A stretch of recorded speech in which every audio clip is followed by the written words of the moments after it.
Belum, bentar. Saya belum ganti ini. Ini dua maut nih, saya jadi ingat zaman-zaman training. Gitu ya. Sengaja.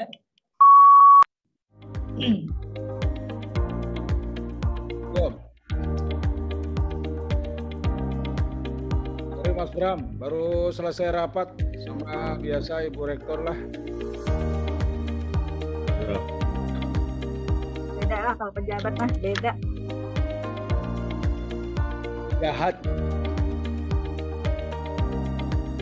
Selamat sore Dokter Saradina, Dokter Toma, udah kelihatan dokternya. Iya Pak Dekan, Profesor.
Assalamualaikum warahmatullahi wabarakatuh.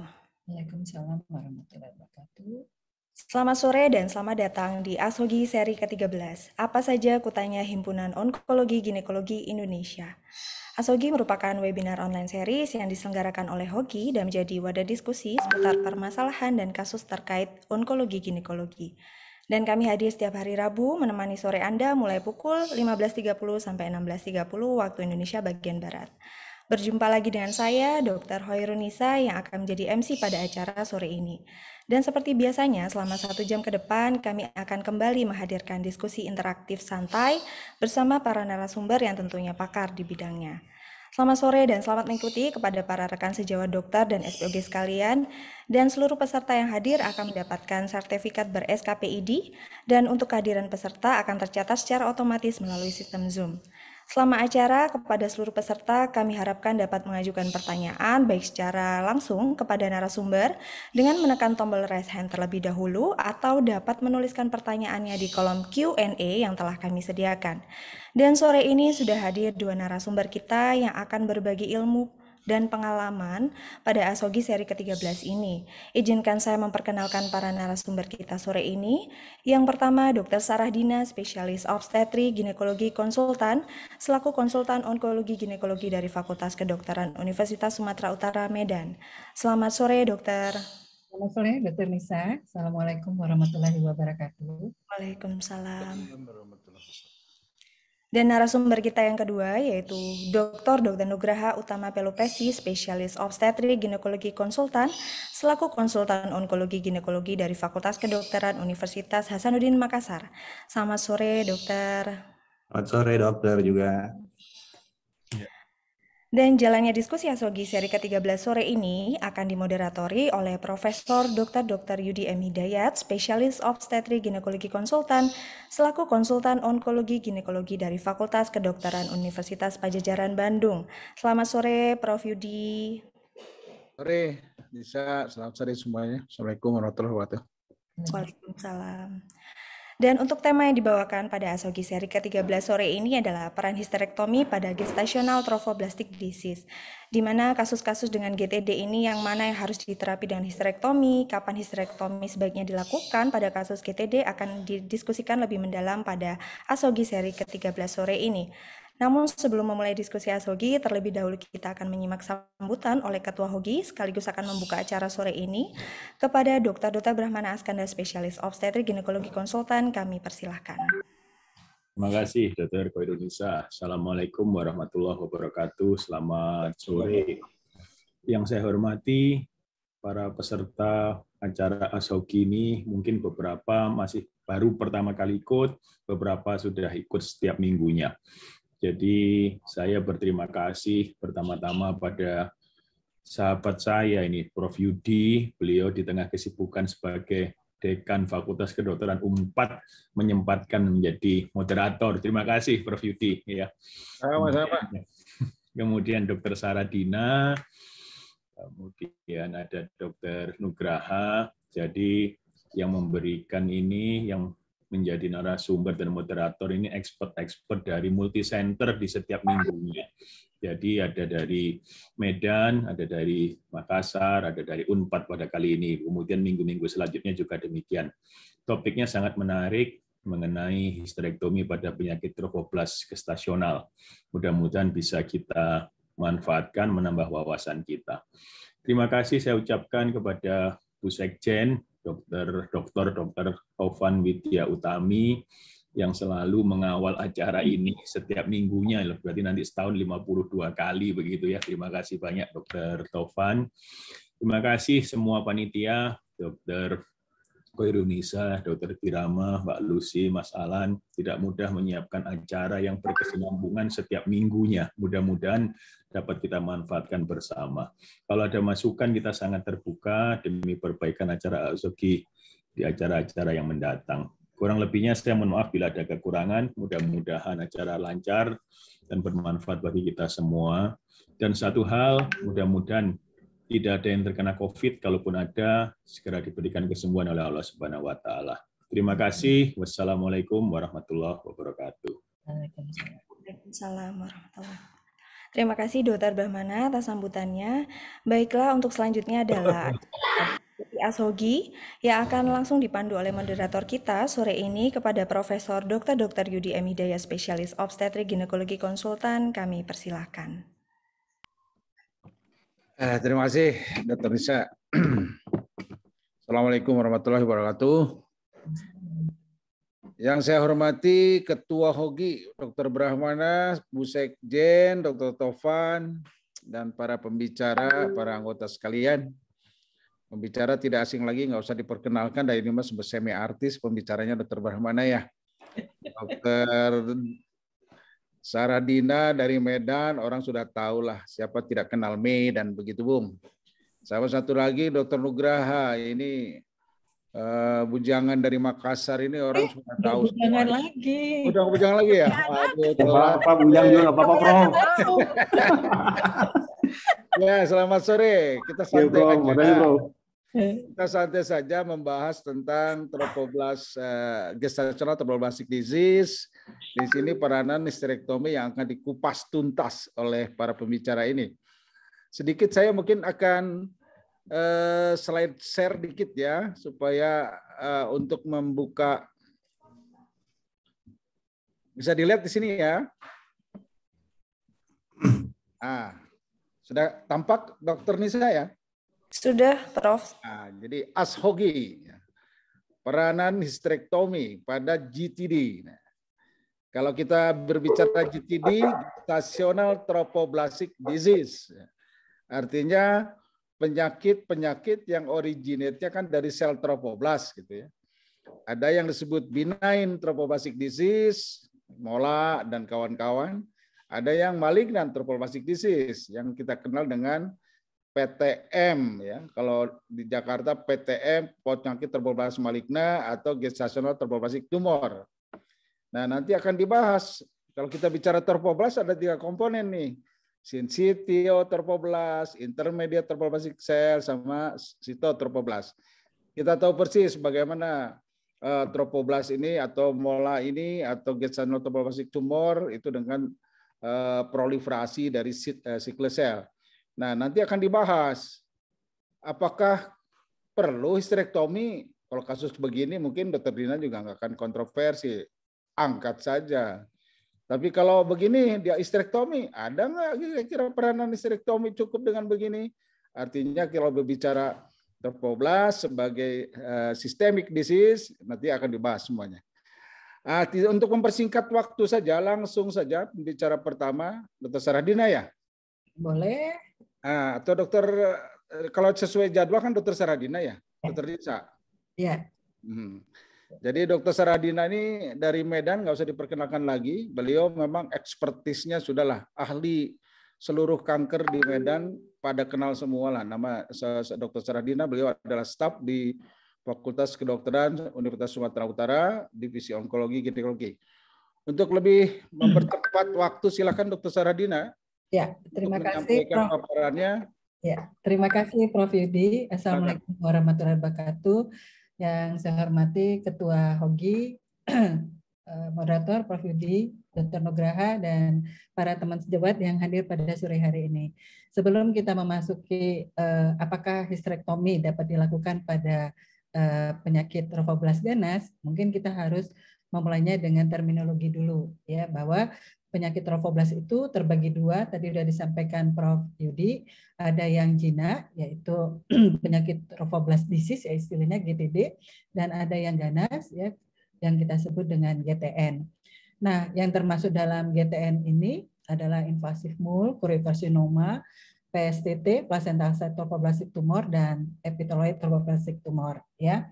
Nah, kemudian hampir 50% daripada GTN ini disebabkan oleh molar, ya, penyebabnya awalnya dari GTD, ya, dan 50% lagi yang bukan non molar, ya. Nah, dari penyakit GTD tadi, ya, atau gestational trophoblast disease molar, itu bisa kita diagnosa sebagai GTN bila kita dapati adalah peningkatan daripada beta HCG. Jadi beta HCG adalah salah satu marker daripada penyakit ini. Apabila terjadi kenaikan beta HCG lebih dari 10% pada 2 minggu berturut-turut, atau adanya gambaran yang plateau tetap selama 3 minggu berturut-turut pada pemeriksaan pada hari 0, hari ke-7, hari ke-14, dan hari ke-21, atau pada PA pada pemeriksaan atau evakuasi pos molar hidatidosa tadi dengan choriocarcinoma. Nah, kalau sudah tegak diagnosa GTN-nya, baru kita tata laksanai. Nah, tata laksana daripada GTN ini tergantung dari gejala klinisnya. Sebelumnya kita cerita gejala klinis dulu. Gejala klinis daripada GTN ini adalah perdarahan abnormal dari vagina, ya, PUA bisa kita sebut gitu. Nah, bisa yang tadi awalnya mola atau awalnya tidak mola, ya. Kemudian mungkin selain adanya perdarahan, mungkin ada rasa nyeri di daerah pelvis, ya, atau panggul, ya. Kemudian adanya sesak apabila sudah ada metastase misalnya ke paru, atau adanya perdarahan masif dari vagina apabila sudah ada metastase ke vagina. Nah, kemudian kalau kita sudah sampai ke GTN, ya, dengan diagnosis yang tadi sudah saya sampaikan, pemilihannya adalah pemberian kemoterapi karena penyakit daripada GTN ini, gestational trophoblast disease ini adalah tadi sudah disampaikan Prof. Yudi adalah sistemik, ya, jadi dia beredar ke seluruh tubuh dan metastasisnya bisa jauh sampai ke hepar, sampai ke paru, malah ada bisa sampai ke otak. Nah, bisa slide share, Dr. Dina. Enggak buat, enggak buat, Prof. Cuman ngobrol aja, Prof. Ya. Nah, oleh karena itu karena sifatnya adalah sistemik, ya, kemoterapi memegang peranan penting pada penyakit ini. Nah, apabila pada pemberian kemoterapi, ya, kita harus menilai lagi apakah pemberiannya yang single atau yang kombinasi. Itu kita bisa dapati dari perhitungan yang sudah disampaikan atau yang sudah dipublikasi oleh WHO dan Vigo. Dengan scoring kurang dari 7, itu kita berikan kemoterapi tunggal MTX atau actinomycin D, atau setelah di atas 7 baru pemberian kombinasi. Nah, di mana nih tempatnya kita lakukan histerektomi? menurut kepustakaan yang saya baca adalah histerektomi dilakukan apabila terjadi perdarahan yang cukup hebat, ya. Jadi untuk menghindari atau mengurangi perdarahan, kita dapat lakukan histerektomi pada kondisi wanita yang tidak memerlukan lagi fungsi reproduksinya. Sebetulnya selain histerektomi juga bisa kita lakukan embolisasi, ya. Tetapi kalau di tempat kita kerja tidak ada fasilitas embolisasi, histerektomi juga merupakan pilihan. Ataupun juga pada saat kita memberikan kemoterapi. Nah, pada saat kita memberikan kemoterapi dengan kita follow up juga dengan nilai beta HCG, ternyata masih tetap plateau atau naik terus. Nah, mungkin dengan melakukan histerektomi, kondisi seperti ini dapat cepat teratasi dan kita bisa melanjutkan pemberian kemoterapi lagi. Mungkin itu dulu, Dr. Yudi. Prof. Yudi. Prof. Yudi. Prof. Yudi minum kopi nih nampaknya. Prof. Yudi, mana? Sudah, lanjut aja, Wak. Ya, terima kasih Dr. Saradina ya. Itu, Prof. Gimana Prof? Silakan Prof. Saya lagi ini. Lagi Bisa didengar saya ya? Silakan Prof, dengaran Prof. Ya. Halo? Ya, Prof. Prof. Sorry. Lagi benerin speaker malah jadi nggak kedengeran. Oke, terima kasih Dr. Saradina sudah membahas singkat ya. Pada intinya, Dr. Saradina menyampaikan para peserta sekalian. Nanti bisa kita tanyakan, kita diskusikan mengenai ini the role of hysterectomy pada kasus gestational trophoblastic disease ya. Tadi sudah disampaikan tentang systemic disease pada trophoblas, apa peranan seperti apa. Untuk lebih lengkapnya mungkin dilanjutkan saja Dr. Nugraha untuk menyampaikan hal-hal yang perlu disampaikan untuk bahan diskusi ke depan. Ya, terima kasih Prof. Ya, selamat sore. Terima kasih pertama-tama kepada Ketua HOGI, Dr. Brahmana, Sekretaris Dr. Topan, Moderator Prof. Yudi, Dr. Saradina, sama Dr. Nisa. Bisa saya share screen di sini ya, Prof? Oh, boleh. Ya. Ya. Saya share ya, ini saya bikin ringkasan sih.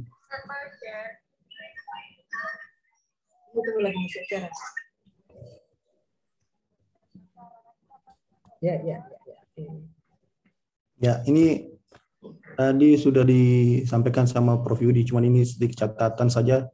Gestational trophoblastic disease adalah suatu abnormal dari plasenta. Kalau ganas, gestational trophoblastic tumor, atau kita kenal dengan gestational trophoblastic neoplasia. Ya, ini ada beberapa klasifikasi dari WHO.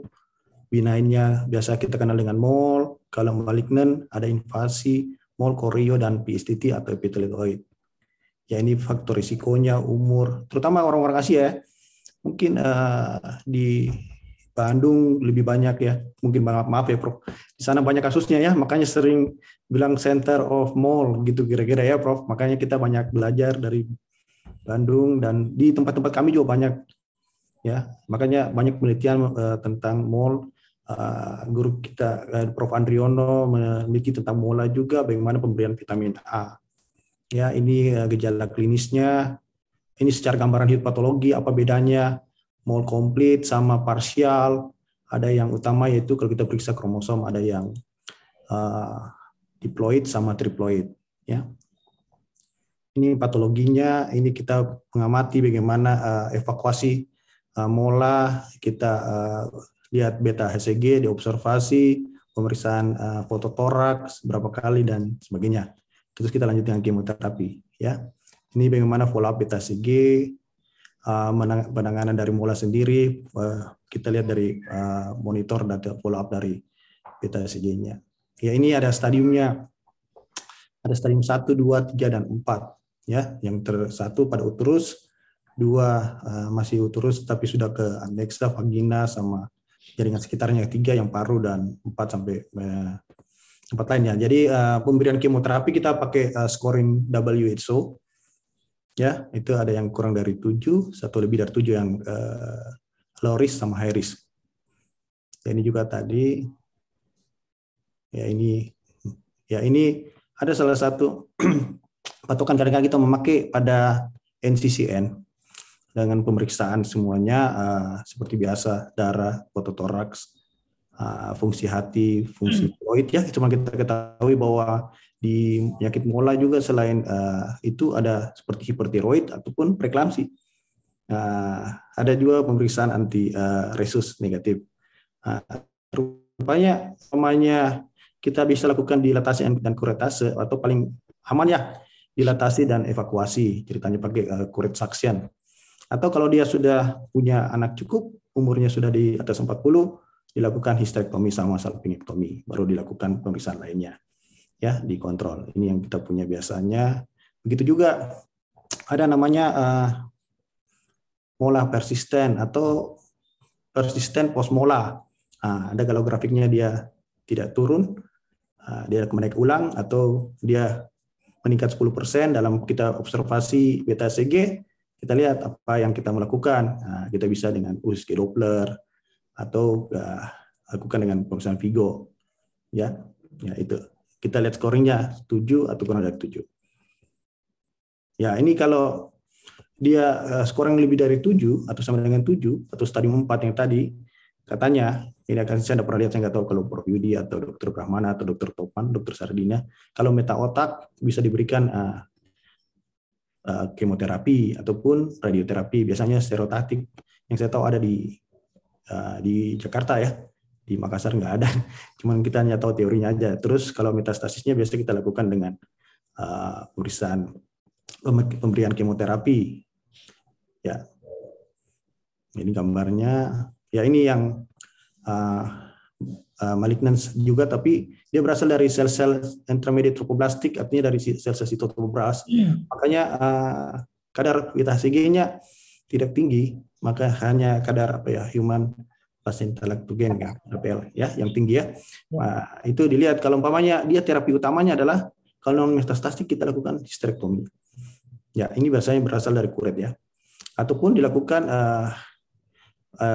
pelvic lymph node biopsi. Karena apa? Karena kira-kira 10-15% itu ada meta pada stadium 1.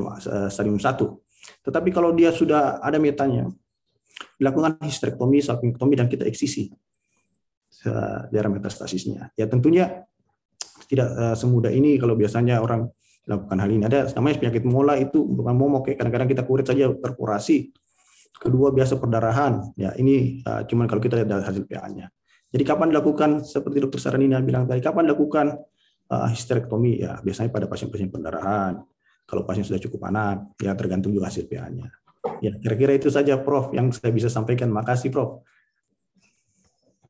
Terima kasih Dr. Nugraha. Nah, ini menarik sekali ya. Teman-teman sekalian nih dari SPUG umum boleh, dari dokter umum juga boleh melihat di sini. Kemudian kita bisa diskusi apa yang disampaikan oleh Dr. Saradina dan Dr. Nugraha. Ya. Barangkali ada satu yang sudah menyampaikan pertanyaan di kolom chat itu Dr. Saradina. Ini pertanyaan dari Dr. Zulkarnain Tambunan. Tadi sudah disampaikan ya, bahwa intinya gestational trophoblastic disease namanya, kan begitu ya. Itu ada mola, ini penyakit dari trophoblastik, ada mola, ada tumor, segala macam. Nah, sekarang Dr. Zulkarnain Tambunan itu menanyakan tentang mola. Mola artinya benign trophoblastic disease. Gimana peranan dari SPUG? Kemudian dilakukanlah histerektomi nih. Enggak dilakukan evakuasi mola dulu, dilakukan histerektomi. Ganas ternyata gitu ya. Terus harus bagaimana nih peranan dari SPOG? Mungkin komen dari Dr. Saradina ini. Ya. Bagus juga pertanyaan ini aneh-aneh tapi nyata. Dan itu selalu terjadi ya, Prof. Iya, iya. Nah, itu ya. Jadi ya kalau tidak dilakukan evakuasi mola dan telah dilakukan histerektomi, tetap markernya adalah beta HCG. Jadi kita tetap follow up dengan beta HCG. Jadi follow up di minggu pertama, kedua, dan ketiga.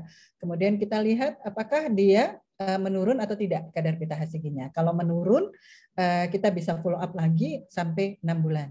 Kemudian apabila dia tetap atau plateau, ataupun terjadi penurunan kurang dari 10% selama 3 minggu kita lakukan pemeriksaan beta HCG, itu masuk ke gestational trophoblastic neoplasia GTN. Nah, kemudian kalau sudah masuk ke GTN, kita akan hitung lagi scoring daripada WHO-nya berapa ya. Dari scoring tersebut baru kita tentukan apakah dia kurang dari 7 atau lebih dari 7. Kalau kurang dari 7 kita bisa memberikan kemoterapi MTX tunggal. Kalau lebih dari 7 kita akan memberikan kemoterapi kombinasi.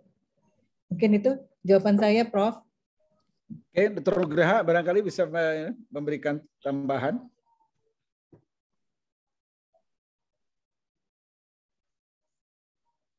Masih mute, Dr. Nugraha. Oh, sorry. Ya, makasih, Dok. Memang kadang-kadang kita bukan missing, tidak melihat secara tepatnya kalau keadaan tertentu baik, tapi biasanya datang dengan keadaan yang berat ya. Kalau umpamanya keadaan begini, mungkin terjadi perforasi, mungkin terjadi perdarahan, kasus mol ya. Begitu dilihat, kita lakukan histerektomi, ternyata hasilnya mola invasif ya, atau hasilnya koriokarsinoma. Nah, sekarang apakah memang dari awal kita sudah persiapkan pasien untuk pemeriksaan? Kadang-kadang persiapan sendiri kita ada foto toraks yang dasar ya. Kedua, kadang-kadang juga teman di daerah tidak ada pemeriksaan beta HCG ya. Yang berikut lagi kadang-kadang dikirim dia cuma tahu mola. Nah, nggak diperiksa lagi PA-nya. Jadi banyak yang missing. Cuma kalau kita lihat sudah ada katanya mola dengan metastatik ya, Prof ya. Ya gitu ya. Ada istilahnya metastatik sama non metastasis. Ya. Jadi kalau ada terjadi sudah metastasis ya, biasanya kalau hasilnya PA-nya juga sudah keganasan, seperti tadi Dr. Saradina bilang, kita lakukan scoring sesuai dengan WHO, yaitu lebih dari 7 dan kurang dari 7. Kalau kurang dari 7, kita single agent kemoterapi atau multi agent. Tetapi ada juga beberapa literatur mengatakan bahwa kalau pasien dengan mola, kalau sudah cukup anak, itu kita periksa sudah yakin tidak ada metastasis tempat lain, kita dapat lakukan HT dengan salpingectomy kalau sudah cukup anak. Tetapi itu perlu inform consent yang baik, karena kita ketahui bersama bahwa mola sebenarnya adalah suatu penyakit yang mempunyai respon kemoterapi ataupun maksudnya begini, atau diobservasi bisa balik dengan sempurna 90%. Ya, apalagi kalau dia low risk, itu baik ya. Kira-kira begitu, itu jawabannya Prof. Yudi ya, Dr. Sarina yang saya tambahkan. Terima kasih, Dr. Nugraha. Jadi, Dr. Benyamin yang saya hormati ya, kalau kita berbicara... Dr. Zulkarnain, Prof. Oh iya. Serius amat, Prof. Zulkarnain Tambunan ini ya. Ya, jadi kalau kita bicara mola tadi ya, ingat mola sering juga pada low parity. Kemudian pada young woman. Jadi artinya histerektomi itu pilihan yang terakhir sebetulnya. Kalau tidak mengancam jiwa, mungkin kita leave it, histerektomi. Evakuasi saja cukup ya. Cuma yang jadi masalah kadangkala kita berhadapan dengan mola yang high risk mole. Ada low risk mole gitu ya. High risk mole itu mola yang mempunyai potensi berkembang menjadi persisten mole atau menjadi keganasan. Tadi Dr. Nugraha menyampaikan kan begitu. Nah, kalau berhadapan dengan yang high risk mole, kadang-kadang berpikir ada yang disebut prophylactic treatment, walaupun kontroversi ya Dr. Dina. Iya, ada orang yang mau ngasih prophylactic treatment, ada yang tidak, follow up saja. Itu silakan sih, itu kan tergantung dari interest masing-masing ya, karena kontroversi kita boleh melakukan treatment profilaksis, boleh juga tidak ya gitu. Kan Prof. Andriono aja menyampaikan vitamin A itu bisa dijadikan untuk prophylactic treatment, itu pada high risk mole gitu ya. Atau yang lainnya hanya di follow up.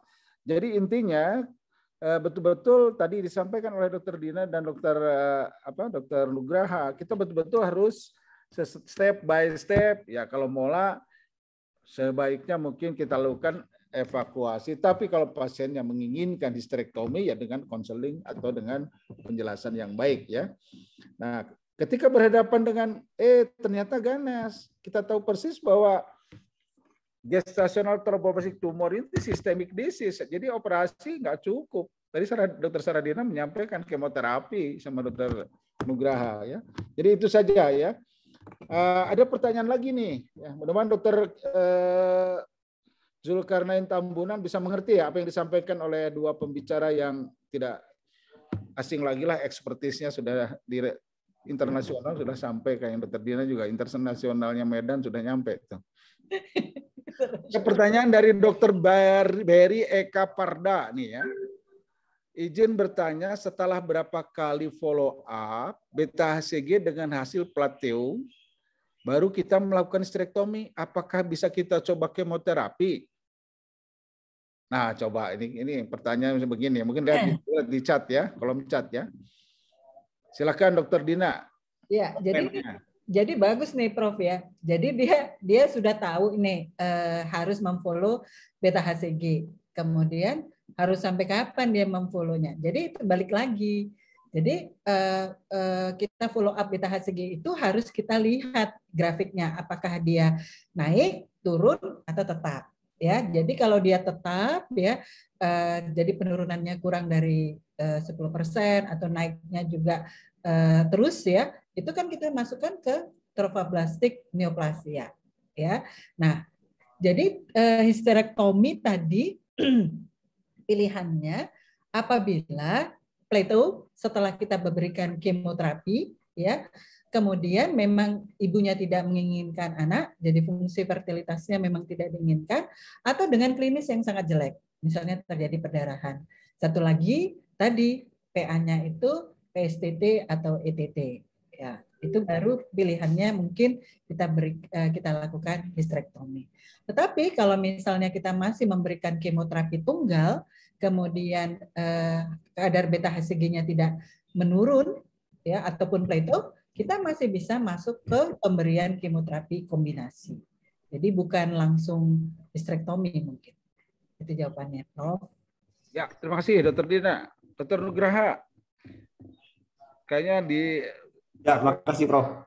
Perlu pencerahan juga nih Dr. Berry ini. Jadi memang kapan kita lakukan tindakan atau pasien yang sudah kita observasi ya, terus turun dia punya beta HCG terus naik ulang atau plateau, kira-kira gitu ya. Jadi kapan kita melakukan tindakan histerektomi ya, sama seperti tadi yang seperti dijelaskan dari awal bahwa selalunya kita mikir kalau dia turun, apakah dia cuma turun saja? Bisa kita periksa ulang, apakah memang kita periksa laboratorium, apakah bisa memang ada peningkatan fungsi beta HCG. Yang kedua, adakah kita USG atau kita lihat ada invasi. Yang berikut, kalau kita periksa foto, umpamanya ada metastasis. Ya, selanjutnya baru kita evaluasi lagi, apakah memang ini dia sudah menjalar progres atau tidak penyakitnya. Ya, kalau umpamanya usianya sudah lewat 40 atau sudah tidak menginginkan anak lagi, sudah cukup anak, kita bisa kasih konseling pertimbangan ataupun kita memberikan kemoterapi. Kemoterapi kita tentukan apakah dia low risk atau high risk. Biasanya kalau dia sudah ada extra uterin, ya itu biasanya atau kita lihat scoringnya dia lebih dari 7, ya kita memberikan kemoterapi kombinasi. Kira-kira gitu, Prof. Ya, masih. Jadi Dr. Berry udah jelas ya. Kalau saya lihat pertanyaan Dr. Berry ini sebetulnya lebih pada awalnya mola ya. Kemudian dilakukan follow up, beta HCG tidak turun. Tidak turun, apakah ini histerektomi atau diberikan kombinasi kemoterapi kombinasi. Jadi gini, ini kadang-kadang suka harus dijelaskan juga Dr. Saradina dan Dr. Nugraha ya. Mola sebagai benign trophoblastic disease dengan GTN malignant trophoblastic disease. Kadang-kala kalau kita berbicara scoring prognosis WHO itu pada GTN, gitu, pada malignan gitu. Tapi kalau misalkan mola tidak ada scoring kan, karena kita tidak berbicara kemoterapi di situ gitu ya. Jadi ini Dr. Berry artinya kalau misalkan post evakuasi mola beta Hosegi tetap tinggi, nah kita curiga nih dia akan dia berkembang menjadi GTN kan. Jangan histerektomi solusinya. Jadi solusinya sebaiknya berikan kemoterapi dulu dan lain sebagainya tadi. Kalau kombinasi jangan kombinasi dulu karena sesuai dengan scoring prognosisnya. Mungkin skornya rendah, baru diberikan kemoterapi tunggal dulu, ternyata berkembang, baru kombinasi. Kira-kira begitu ya, Dr. Berry. Nanti bisa ditanya langsung ke Dr. Saradina, orangnya baik sekali, 24 jam terbuka lah untuk Dr. Berry ya. Dan Dr. Dizalia Ananda nih, satu lagi, Dr. Dina, Dr. Nugraha. PPDS Objin Usu, muridnya Dr. Dina ternyata nih, nanya ya. Diagnosa dengan GTD dengan skor Vigo di bawah 7. Berarti GTD di sini bukan GTD, GTN saja ya. Karena sudah pakai skor. Hanya saja pasien belum mau di kemo, ketika datang berikutnya ternyata scoring malah naik. Regimen yang kita berikan apakah yang single atau yang kombinasi? Nah, ini pertanyaan untuk ujian kayaknya Usu nih. Silakan Dr. Dizalia, bagus sekali. Tapi ada telepon secara khusus ke saya nggak apa-apa lah gitu ya. Silakan Dr. Dina, gimana jawabannya? Ya, jadi kita mesti terminologi balik lagi ya. GTD itu disease ya, jadi itu untuk molar ya. Apabila pada kita setelah evakuasi kemudian memang molar hidatidosa tetapi beta HCG-nya tidak turun atau beta HCG-nya naik, nah itu baru masuk ke GTN. Nah, setelah GTN yang kita sebut dengan penyakit kanker tromboblast ya, baru kita hitung scoringnya. Nah, terus ibunya nggak mau. Waktu scoring di bawah 7, ibunya nggak mau.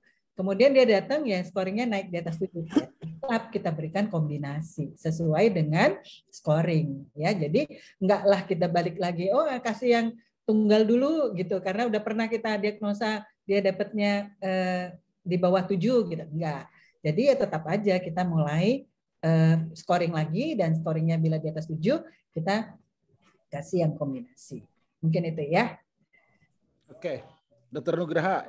Ya. Residen dari UNAS juga sama nanyanya gini kayaknya. Sama-sama soal ujian boring kali kayaknya. Prof. Ya, jadi memang kadang-kadang memang kita dihadapi dengan pasien begini ya. Kalau awalnya dia berdarah, begitu kita habis kuret, terus follow up dia ikut. Terus nanti kalau mendengar kata kemoterapi, dia akan menarik diri. Katanya kalau kemoterapi tambah jelek, tambah bisa ada efek sampingnya. Karena salah satu efek samping dari kemoterapi pada ini molar adalah stomatitis ya. Itu biasa dari bisa ada sariawan ya pada selaput lendir. Nah, yang berikut lagi kalau dikasih kemoterapi yang kombinasi bisa rambutnya rontok dan sebagainya. Jadi kalau memang dia awalnya di scoring 6, terus dia tidak mau kemo, dia lanjut lagi menolak sampai scoringnya di atas 8, 9 ya. Kita harus tahu apakah memang di skornya atas 7. Berikut juga selalu ditekankan kita harus evaluasi lagi sebenarnya idealnya sih. Apakah memang ada meta paru, meta hati sampai meta otak. Itu yang perlu tahu. Dan, tetapi kalau dia lebih dari 7 ya kita terapinya kombinasi. Ya, kira-kira itu, Prof. Ya, makasih, Prof. Dr. Nugraha, Dr. Dina. Jadi Dr. Lizalia ya. Jadi pertanyaan bagus memang, kamu sekarang menanyakan soal-soal yang akan keluar yang diberikan ke Dr. Saradina gitu ya. Betul. Kalau misalkan pasien datang dengan GTN ya, sudah cancer, sudah tumor tropoblastik gestasional. Dihitung tuh scoringnya. Ternyata low risk dia di bawah 7. Tapi nggak mau di kemo. Kemudian datang lagi. Baru dia skornya jadi naik. Yang diambil adalah skor pertama, skor yang datang yang akan kita berikan kemo kan gitu ya. Jadi kalau datangnya sudah high risk, terpaksa kombinasi yang diberikan. Nah, hanya scoring sistem ini sebetulnya dipakai sekali pas dia datang gitu.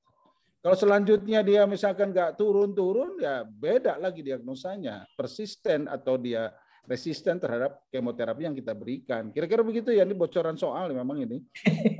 Jadi artinya jadi nanti karena scoring ini penting.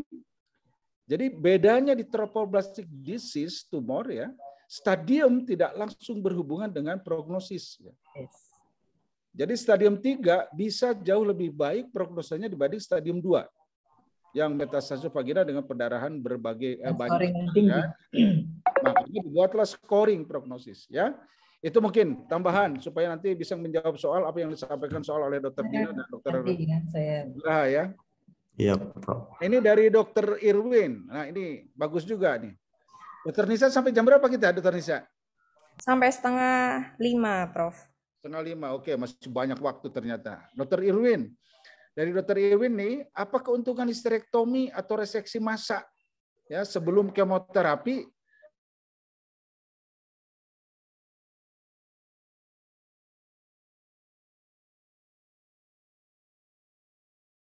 Masih ada tempatnya ya kita lakukan histerektomi ya. Tetapi mola invasif kita dapatkan dengan pemeriksaan setelah histerektomi biasanya. Dan walaupun kita bisa dapat dari pemeriksaan CT scan sebelumnya ya. Dari USG juga ya, dari USG juga. Jadi kita ada imaging, kemudian kita lihat ada gambaran pembuluh darah yang sampai atau Dopplernya sampai ke myometrium, kita anggap itu mola invasif.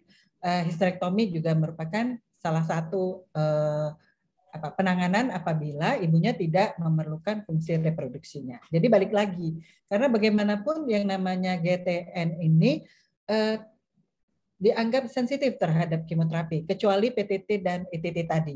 Nah, itu memang dua jenis itu tidak sensitif terhadap kemoterapi. Memang pilihan utamanya adalah histerektomi. Ya. Ini bisa ditambahkan, Dr. Owa? Iya, makasih, Mbak Nina. Ya. Prof, jadi pertanyaannya bagus sekali. Ini ada kalau saya baca di chat ini, apa keuntungan histerektomi atau reseksi massa? Memang keuntungan histerektomi adalah kita tahu mola invasif itu adalah sebenarnya gambarannya sih mola ya. Cuma dia mempunyai sifat yang invasif. Jadi dia mempunyai sifat untuk menembus kepada dinding myometrium sampai ke serosa. Makanya diberikan kemoterapi. Penyakit ini paling banyak datang pada keadaan-keadaan jelek ya sebenarnya. Kalau kita tidak persiapan baik, tidak diperiksa baik, pasien datang dengan perutnya besar, sering perforasi. Makanya dengan kita memberikan histerektomi lebih aman ya untuk kalau kita lakukan kurek biasanya. Kalau kita tidak diagnostik baik-baik pakai USG, kita bisa jebol ini. Cuman ada pertanyaan saya baca di sini, reseksi massa, saya nggak tahu apakah Prof Yudi punya pengalaman atau Mbak Dina ya, senior saya Mbak Dina ini. Kita pernah reseksi massa daripada uterus yang mengandung bola. Kira-kira untuk pasien ini kan pertanyaan yang paling kritikal selalu yang masih memerlukan anak atau yang masih muda ya, Prof ya, yang Mbak Dina. Saya baca katanya bisa, yang penting pertama harus bebas tumor seperti itu. Kedua, kadar Beta-CG-nya tidak terlalu tinggi, kurang dari 10.000 atau tidak ada meta tempat lain. Kira-kira gitu. Itu yang saya bisa kasih pendapat. Terima kasih, Prof. Terima kasih, Dr. A. Jadi Dr. Irwin tadi udah saya melengkapi saja ya, bahwa jangan bicara keuntungannya saja, kerugiannya juga banyak ini ya kalau diangkat histerektomi pada kasus mola invasif. Mola invasif tadi disampaikan ya, dia mola cuman karakter mempunyai invasiveness nah gitu kan. Invasifnya sejauh mana? Kalau baru ke endometrium, myometrium sedikit aman-aman saja. Kecuali tadi yang kalau invasifnya sampai ke serosa kata Dr. Oang tadi ya. Nah, ketika kita berhadapan dengan mola invasif low parity, young woman mau diangkat rahimnya, ya janganlah ya. Bisa di stereoterapi gitu. Dibuang saja, dijahit lagi karena pada intinya itu harus kemoterapi nantinya kan. Di kemo. Jadi pasien akan selamat tuh rahimnya dia. Tidak diangkat, tidak dibuang. Nah, yang reseksi tadi juga Dr. Oang banyak ya kasusnya. Ketika tadi contoh yang saya sampaikan di awal itu ada itu kan perforasi. Ada masa kita reseksi itu udah nggak diangkat rahim juga bisa dilakukan seperti itu. Histereoterapi ya. Ya pada intinya sebenarnya kemo ujung-ujungnya kan obat utama dari trophoblastic tumor itu adalah kemoterapi. Kalau kita masih bisa mempertahankan uterus dan lain sebagainya, kita pertahankan. Itu saja ya, Dr. Irwin. Ya, dari Dokter Jonathan ini, Dokter Dina, gambaran mola, apakah harus dievakuasi? Kalau sudah tampak metastasis, bagaimana? Nah, kalau mola udah metastasis bukan mola, ya Dokter Jonathan. Ya Dokter Dina, silakan. Ya, terima kasih Prof. Ya, jadi ya seperti itu. Ya, kalau sudah mola ada metastasis, ya berarti dia udah masuk ke GTN, bukan GTD lagi. Dan kalau masih GTD, mulai dari dosa, evakuasi adalah penanganan awalnya. Ya, jadi evakuasi itu harus untuk mola. Nggak usah takut ya. Mungkin Dokter Jonathan takut sekali untuk untuk evakuasi. Padahal sekarang evakuasi itu bisa dengan suction kuretase ya, suction kuretase dan kepalanya sekarang juga sudah besar ya, suction kuretase, sehingga lebih mudah terjadinya perforasi bisa kita hindari ya. Jadi kita evakuasi. Setelah evakuasi, kemudian kita hitung kadar beta HCG-nya. Nah, kalau sudah gambaran metastasis, itu berarti kita sudah masuk ke GTN. Hitung lagi scoringnya, kurang dari 7 atau lebih dari 7. Kalau kurang dari 7, pemberiannya kemoterapi tunggal, kalau lebih dari 7, kombinasi. Ya, jadi Prof. Ya, Prof. Ya, makasih Prof, makasih Mbak Dina. Jadi apa dikatakan Mbak Dina tadi bahwa kalau sama Prof Yudi, kalau mola bukan ganas ya. Cuman kadang-kadang kita follow up beta HCG. Ada namanya persistent mole yang kita akan berikan kemoterapi. Ya, kadang-kadang hasilnya kita kuret, kita akan lihat apakah dia memang koriokarsinoma atau PSTT. Ya, jadi itu beda. Karena kalau PSTT memang tindakannya adalah operasi karena dia kemoresisten terhadap pengobatan. Jadi sesuai gambar metastasis ya kita treatment dengan kemoterapi ataupun kita scoring. Ya, kira-kira gitu, Prof. Makasih. Prof Yudi, saya mau tanya nih, terminologi persistent mole itu tadi, Prof. Itu bagaimana maksudnya, Prof? Ya. Apakah kadar beta HCG-nya yang plateau? Kalau maksudnya kadar beta HCG plateau sebelumnya kita anggap dia GTD, ya masuk ke GTN. Nggak bisa lagi kita berikan profilaksis kan, Prof? Gimana? Ya. Betul. Jadi mungkin saya akan jelaskan sedikit ya. Kalau kita berbicara gestational trophoblastic disease, ya kita harus tahu bahwa penyakit yang originate-nya jadi sel trophoblast gestasional. Karena kita ada sel trophoblast yang non gestasional dari ovarium kan. Nah, GTD ini terdiri dari dua part yang sangat besar. Part pertama adalah benign trophoblastic disease, ya. Yang kedua adalah malignant trophoblastic disease. Semuanya dalam kerangka gestational trophoblastic disease. Ya. Nah, sekarang kalau berbicara tentang mola pasca evakuasi, ya, kan kita harapkan regresi beta HCG, artinya sel trofoblastnya dia mulai mati kan. Ya. Nah, ternyata dia plateau. Kemudian kurva regresi dari Mochizuki juga tidak ada distorsi. Berarti itu kita katakan persistent mole. Persistent mole itu sama dengan GTN saja. Jadi kalau terapinya bukan profilaksis, treatment kemoterapi. Kalau yang profilaksis itu untuk mencegah dari mola menjadi GTN kan gitu. Mola yang mana? Yang high risk tadi, yang kontroversi itu masih kata orang Belanda kan nggak mau, dia follow up saja kan, wah ya follow up saja, kalau naik baru di kemo. Nah itulah yang disebut persisten mole ya. Kalau di Bandung masih ada, Prof. Di Bandung masih ada pemberian profilaksis. Ada, karena kami memakai ada yang high risk dan low risk. Jadi tetap, tapi kita coba dengan tanpa kemo, dengan vitamin A, ya. Kadangkala karena yang namanya profilaktik treatment itu hanya sekali diberikannya kemonya gitu. Kalau berkali-kali bukan profilaktik, itu sudah treatment. Kira-kira begitu. Ini ada lagi dari Dokter Elisa Swasti, ya, residen dari Unhas kayaknya ini.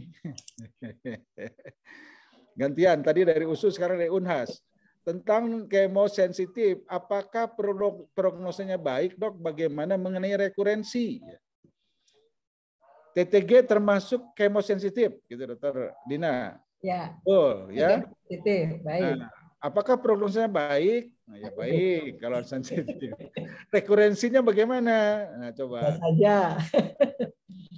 Nah, itu sama Prof kayak tadi pertanyaan Dokter Ali Ya, Ali Budi ada di kolom chat bertanya, apakah setelah terjadinya rekurensi kita harus hitung lagi scoring prognosis?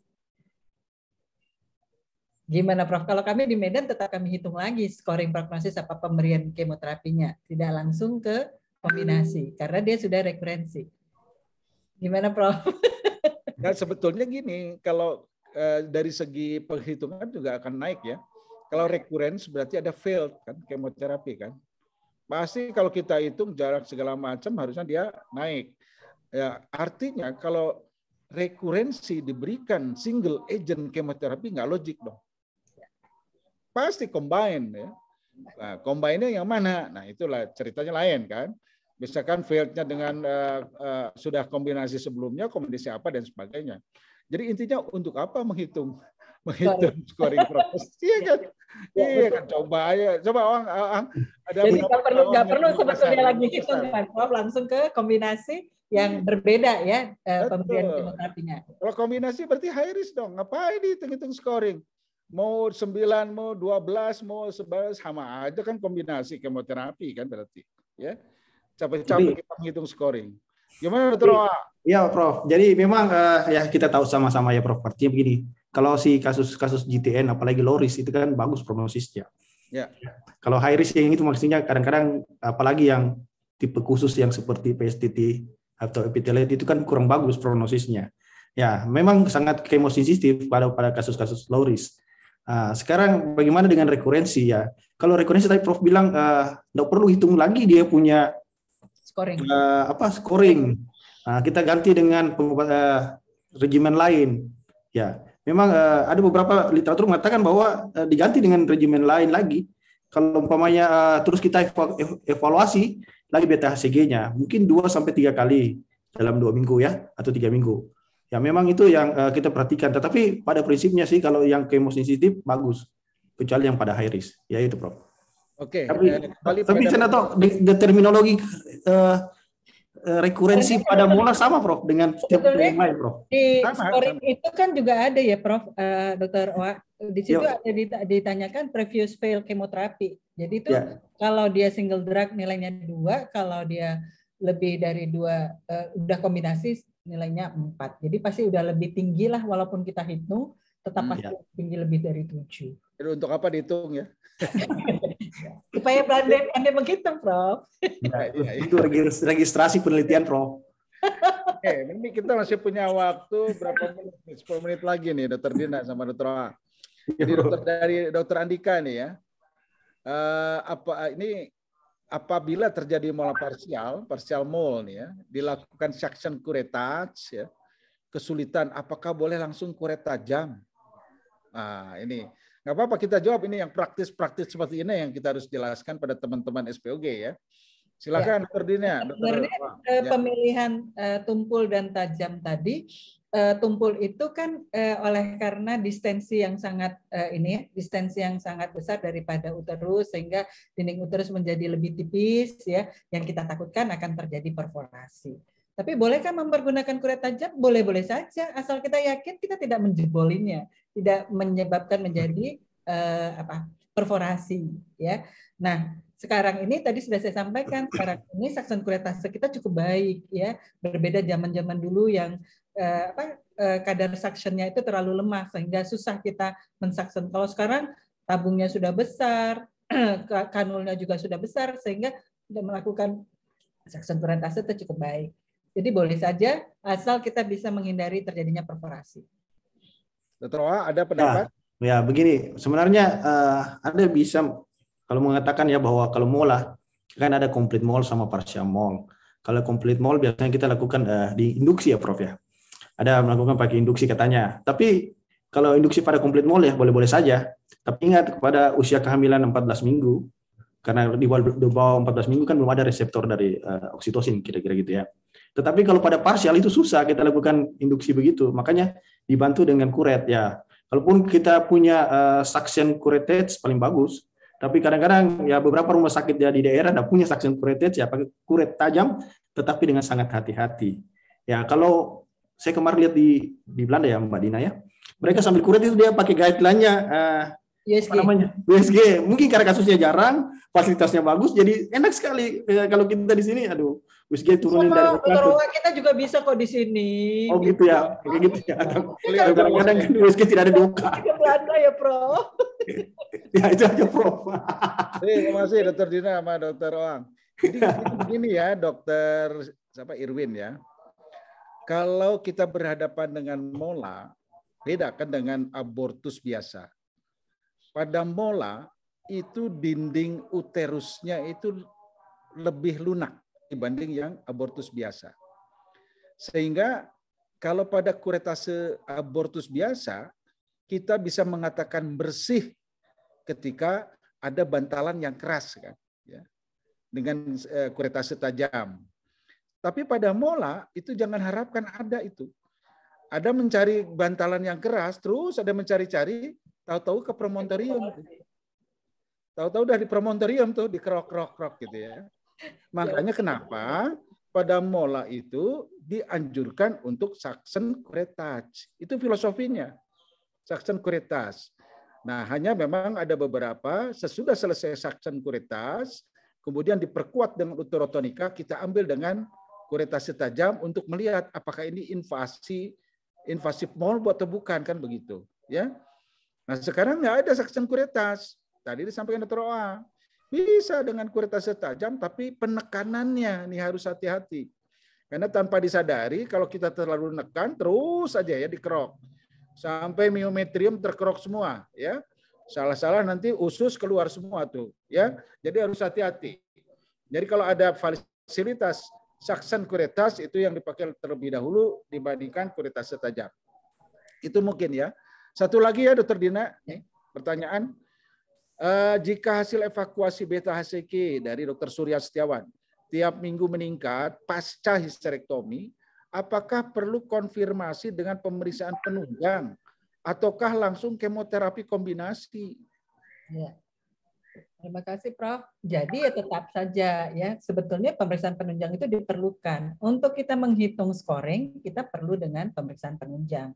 Apakah sudah metastase ke liver, apakah sudah metastase ke paru, apakah ke otak. Nah, itu dengan pemeriksaan penunjang. Jadi enggaklah langsung kita lakukan kemoterapi kombinasi. Tetap dihitung. Kalau kurang dari 7, tunggal pemberian kemoterapinya, tapi kalau lebih dari 7, kombinasi. Ya, gimana Dr. Oang? Ya, Prof. Sama dengan Dr. Saradina, Prof. Ya. Jadi memang kalau pasca histerektomi meningkat beta HCG-nya, kita evaluasi lagi dari semuanya, periksa darahnya, periksa fotonya, foto toraks pun kalau ada keluhan dengan foto kepala, tapi jarang sih. Ya, baru kita lihat nanti kemoterapi lagi, Prof. Makasih, Prof. Jadi intinya bahwa sebelum melakukan treatment, kita harus melakukan investigasi yang komplit, yang ada sesuai dengan fasilitas yang kita punya ya, termasuk imaging.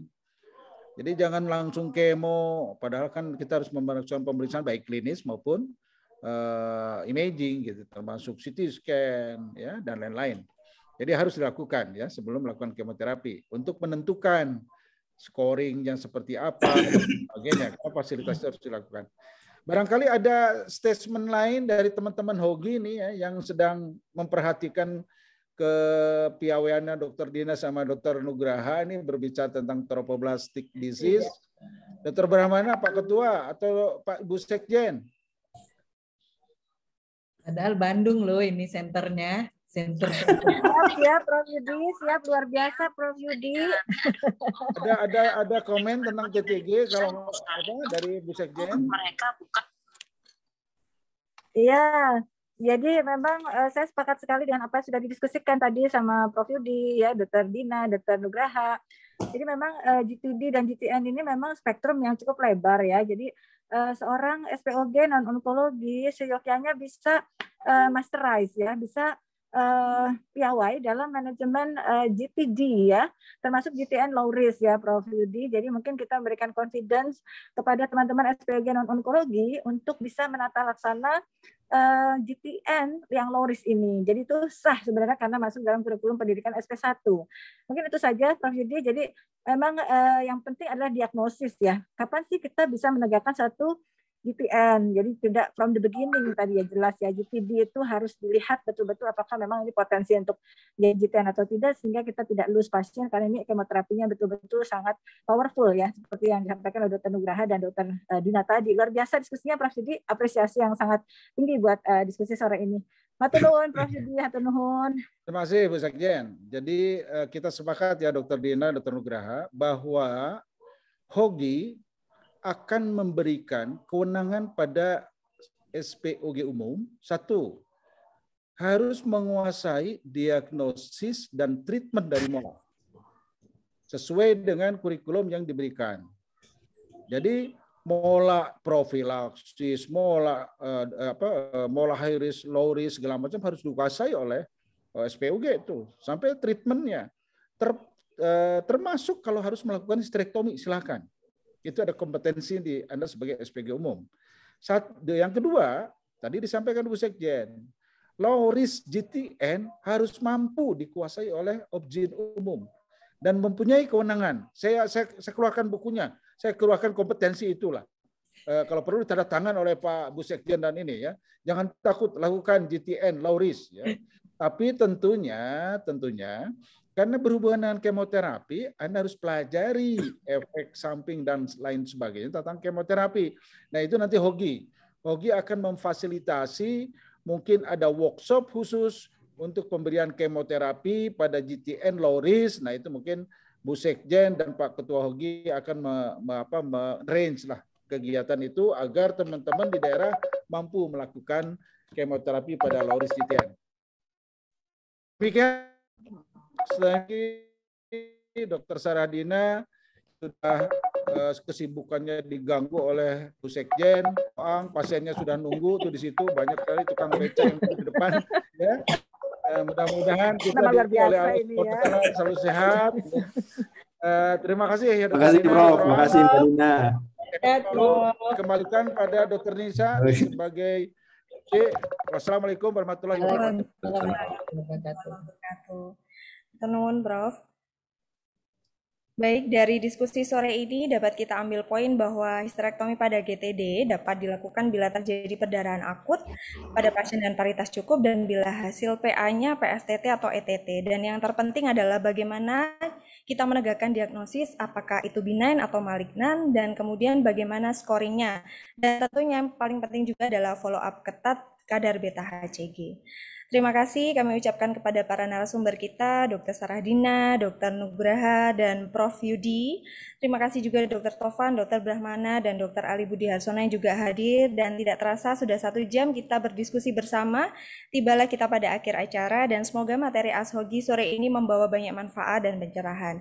Tentunya jangan lupa untuk mengikuti kembali ASHOGI seri ke-14 dengan tema penanganan kanker ovarium yang terdiagnosis pasca operasi pada hari Rabu tanggal 9 Maret 2022 pukul 15.30 waktu Indonesia bagian Barat.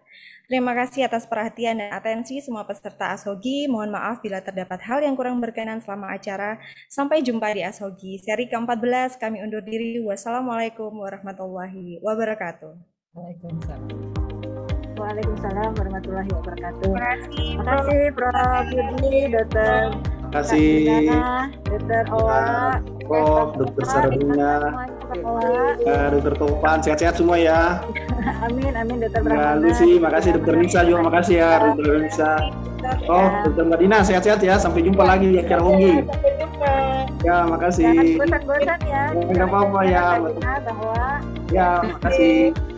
Ya, pamit ya. Jadi langsung ini pejabatnya langsung menghilang ya. Ada agenda lagi.